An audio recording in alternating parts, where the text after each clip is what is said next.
Des fonds propres à Monaco, il ne s'agit pas d'argent mais d'un tout autre trésor, celui des fonds marins qui sont nettoyés régulièrement depuis une quinzaine d'années par les plongeurs bénévoles d'une association monégasque. Ce matin, c'est la réserve du Larvoto qui a été passée au peigne fin. Un reportage de Séverine Neukelman et Didier Beaumont. Il n'aura pas fallu attendre bien longtemps avant de voir remonter les premiers plongeurs de l'association monégasque pour la protection de la nature. Après seulement 20 minutes de plongée, ce sont des objets plutôt encombrants qui sont remontés à la surface. Là, le parasol que j'ai retiré, la table, c'est une évidence. Je pense que c'est le vent, la tempête. Je pense qu'il y a quand même un peu d'incivilité des gens.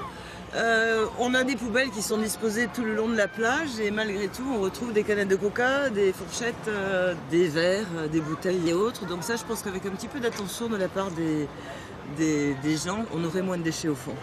Et cette année, ils étaient nombreux à avoir répondu présent. 21 plongeurs bénévoles, dont Cyril, à peine 14 ans, est déjà fervent protecteur de son environnement. Ce n'est d'ailleurs pas sa première opération de nettoyage. C'était sale, mais pas autant que la dernière fois. Il y avait des bouteilles, des canettes, des verres, et le reste c'était surtout des cartons, des papiers. Même constat du côté des brigadiers du Prince, venus en renfort pour cette opération.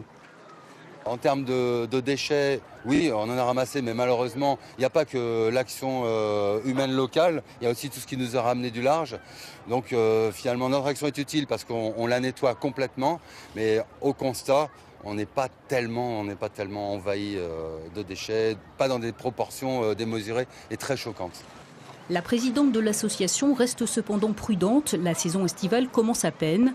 Elle a donc prévu une nouvelle opération au mois d'octobre pour comparer et déterminer les nouvelles actions de prévention à mener auprès du public, préservant ainsi toute la richesse de la faune et de la flore de cette réserve aquatique.